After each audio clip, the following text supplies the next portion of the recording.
Le damos la bienvenida al profesor, investigador, escritor Mario Alonso. Ya no me va a alcanzar las palabras para presentarlo. Parezco Daenerys Targaryen ya con los títulos. Pinceles mortales, el Sí, título de hoy. hoy vamos a hablar sobre dos artistas. En realidad, el arte ha tenido siempre una vinculación con la violencia y con la locura, que como podemos saber a lo largo de la historia, ha representado muchos artistas conocidos como los artistas malditos, que después podríamos hablar un poco de ellos, que en realidad, más que maldiciones, tuvieron muy mala suerte en toda su vida, especialmente en el momento de vender o en el momento de hacerse famosos, mientras estaba su existencia. Claro. Pero tenemos particularmente otros artistas que han ido un poco más allá y que esa pasión o esa locura por la pintura, esa agresividad que hizo que se transformaran en genios del arte, que hizo que rompieran con los esquemas establecidos pictóricos o escultóricos de su época, pasaron un poco más allá. Entonces, llevaron esa violencia al mundo físico, ¿no? Todos sabemos las historias de algunos artistas como Bernini, que era alguien totalmente acosador de sus amores, un tipo tóxico, violento, agresivo intelectualmente y verbalmente, no llegó a lo físico. O tenemos otras características de artistas que su apego emocional era tan distante del mundo que hacía daño, como por ejemplo Pablo Picasso. Claro. Pero en este caso tenemos a dos artistas, uno desde la época victoriana, Richard Dad, que imaginemos, ¿no?, que estamos en el mundo victoriano. El mundo victoriano, como ya entendemos, estamos en el año 1800, 1850. Imagínense lo importante que fue la reina Victoria para que tengamos un periodo con su Periodo nombre, de ella, claro. ¿no? Y el mundo esotérico, el mundo especialmente espiritista, estaba tomando un fuerte movimiento. Había un resurgimiento del folclore eslavo, del folclore irlandés y escocés. Y este pintor, Richard, era afán de pintar hadas. Imagínense en pinturas muy similares a las que pueden encontrar en los libros de fantasía, mujeres aladas, mundos casi perfectos, llenos de naturaleza, elfos bellos como los de Tolkien, ¿no?, como los de la literatura tradicional irlandesa. Y este hombre un día está pintando su última ninfa y empieza a sentir una sensación.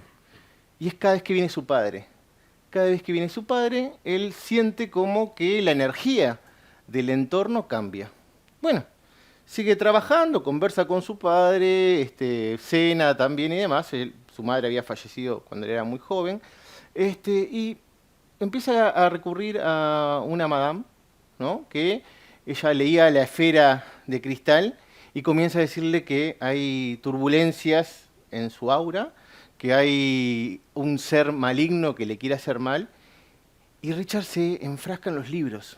Comienza a pintar no la parte hermosa de las hadas, sino que comienza con las banshee, comienza con los espíritus nocturnos, con los sucumbos, empieza a trabajar con la parnafernalia de los duendes, de la maldad, del rapto, algo muy similar a lo que después, con una fábula mucho más interesante, haría Crowell con Alicia en el País de las Maravillas. Pero este hombre lo hacía en pintura, no en escritura. Posiblemente movido también por el exceso de alcohol. En ese tiempo la absenta se tomaba con mucha frecuencia, especialmente también para estimular la creatividad. La utilización del opio era algo totalmente normal y eso sabemos que con el correr del tiempo el fumar el opio va degradando la mente, va teniendo, más allá de que quedan totalmente sedados, también comienzan a tener alucinaciones por la abstinencia y el consumo de algunos hongos que estaban en el momento para poder alcanzar un nivel espiritual. Mucho de una mala interpretación del mundo chamánico que se tenía en la época victoriana. Él comienza a pensar que su padre está poseído por el diablo. Entonces cada vez que se pone a pintar, su cabeza está surgiendo todo ese tiempo en ese contexto de que su padre está poseído, de que su padre está poseído. Vemos cómo hay una degradación en sus pinturas, como aquella luz cuasi primaveral de hadas, de polvos mágicos, de ilusiones llenas de flores y de una luz radiante que emana de los cuerpos esos fantásticos, comienza a turbearse. Empieza a volverse algo turbio, algo peligroso, y cuando va alcanzando la oscuridad, un día llega el padre. Y él le dice, estás poseído. Y el padre no entiende nada, estás poseído. Y el hierro te va a sacar el demonio. Hay una cuestión muy interesante, que había duendes que poseían el cuerpo y solo con el hierro, ¿sí? Ellos eran como alérgicos al hierro, podían salir. Entonces Como se le la mezcla. kriptonita. Como la kriptonita del duende. Entonces, Richard lo que le pasa es que se empieza a dar cuenta de que empieza a fusionar la mitología con el cristianismo y arremete al Y con padre. lo que le había dicho la de la Lo que bola de le- cristal. la bola de cristal. ¿Qué le hizo la cabeza? Ata al padre, lo empieza a exorcizar y lo termina ejecutando. No estaba preparado para el exorcismo el muchacho. No, no, y Richard no tenía la paciencia para el exorcismo. Esa clase faltó. Claro, además que, por supuesto, su formación ni siquiera podía ser un exorcismo católico apostólico romano, porque era protestante. Entonces, el exorcismo en el mundo protestante, imaginemos Salem. Claro, no. El exorcismo te meto abajo del agua y si te ahogás, sos humana. Si salís viva, sos bruja. Claro. Sí, la lógica de la religión inglesa en ese momento era compleja. Entonces, lo que pasa es que da muerte a su padre y comienza a pintar nuevamente. Y ahí vuelve a aparecer la luz. Y en sus cuadros, que lo termina el cuadro, hasta que lo encuentran con su padre muerto y él pintando, vuelve un proceso del cuadro totalmente oscuro a retomar la luz, como que ese mal Ya que estaba en su cabeza se había eliminado y la capacidad pictórica o el color había vuelto. Claro. Si viajamos más en el tiempo, tenemos otra persona que muchos dicen que su capacidad pictórica superaba su locura, pero su locura terminó haciendo que su capacidad pictórica desapareciera durante muchos años y solo le permitía vivir 39 años de vida. Claro, Este es nuestro querido amigo Caravaggio. claro. Caravaggio, artista del barroco italiano, él ya venía de una compleja vida, era una persona que tenía arrebatos de locura, muchos decían que tenía alguna enfermedad ya congénita, producto del cruzamiento familiar que tenía todo su linaje, pero él nace en su ciudad y lo mandan muy joven a Roma, a los 12 años, pero lo mandan a Roma solo. Muy joven, no, un niño, ¿no? Un niño. Bueno, en esa época Sí. eran ya prácticamente hombres. Sí. De hecho, a los 14 estaban yendo a la guerra. Sí, total. Entonces, lo mandan solo a Roma sin nada, sin dinero, sin nada. ¿Por qué? Porque se le acusa que en una disputa con un vecino, con un niño que era menor que él, discutieron y lo mató a golpes con una piedra.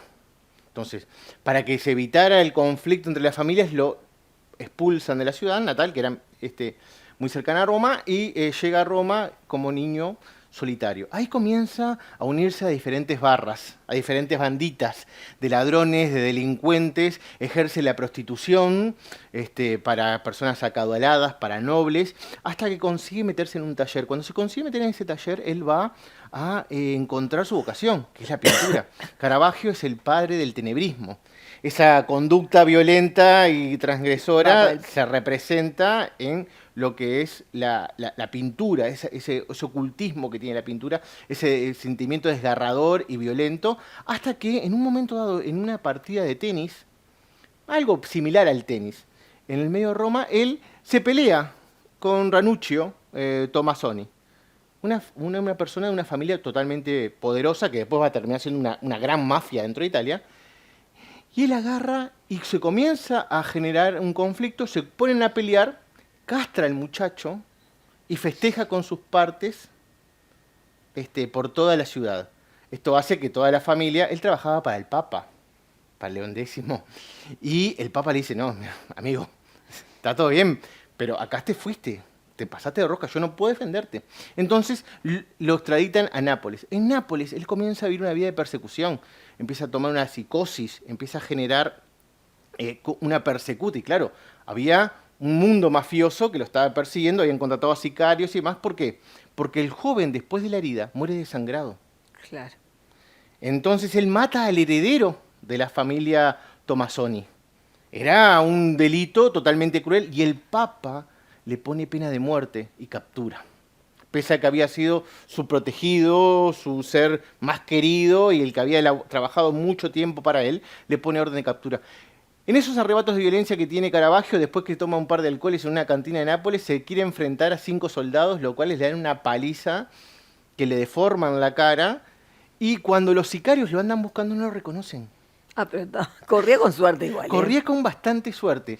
Entonces él después de un tiempo, en 1610, le manda una carta al Papa pidiéndole perdón, que por favor lo perdone. El Papa lo excomulga, pero tiene que traer 3 pinturas. Caravaggio pinta sus últimas 3 grandes pinturas y va a la playa a esperar una balsa que lo va a llevar hasta un barco que lo devuelva a Roma. En ese interín, al parecer, él había quedado mal del maxilar y tenía unos cortes en la boca y sisiaba, hablaba mal. Entonces, 2 guardias de Nápoles que estaban en la playa, como si fuera de prefectura, lo encuentran, le hacen unas preguntas y él habla y ellos sienten que lo insultan. Y Caravaggio muere a golpes. Los cuadros desaparecen, porque al parecer después se dan cuenta de quién era este artista, o tal vez alguna invitación de las mafias y de los sicarios a que le dieran muerte o se adjudicaran la muerte para poder tener un tesoro que pagara esa transgresión que había hecho Caravaggio. Y ahí encuentra la muerte de Caravaggio. Después de una vida de violencia se le había acusado de matar mendigos, de violar mendigas, de andar con su barra y propinar palizas a personas que estaban en la calle. Muchas veces se metía con ebrios que al final terminaban siendo nobles o de familias muy poderosas y tenía conflictos completamente porque al parecer él tenía una rabia incontrolable que tenía que sacar continuamente. Incluso los modelos, porque él pintaba con modelos, nunca volvían. Se presentaban una vez, Caravaggio los pintaba y ya no volvían porque le tenían miedo.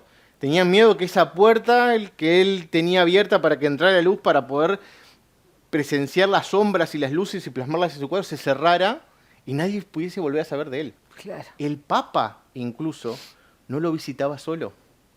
El Papa iba con su séquito de seguridad cada vez que visitaba a Caravaggio porque él tenía miedo que en un arrebato de violencia arremetiera contra él y le quitase la vida. O sea que era heavy el muchacho. ¿De qué signo? O sea, no recuerdo de qué fecha, qué meses, pero Caravaggio posiblemente fuese una aliación De algunas cosas un tanto complejas. complejas, sí. Pero claro, siempre detrás de la genialidad hay un toque de locura, ¿no? Sí, la mayoría de los grandes genios son antisociales. Sí, claro. No, es al revés, o sea, no quieren ni vincularse ni de forma amorosa ni de forma violenta con el público porque les hace perder tiempo. El Exacto. caso de Miguel Ángel, de Da Vinci, ¿sí? A algún otro le encanta ser el símbolo de atracción como Rafael, Sí, sí.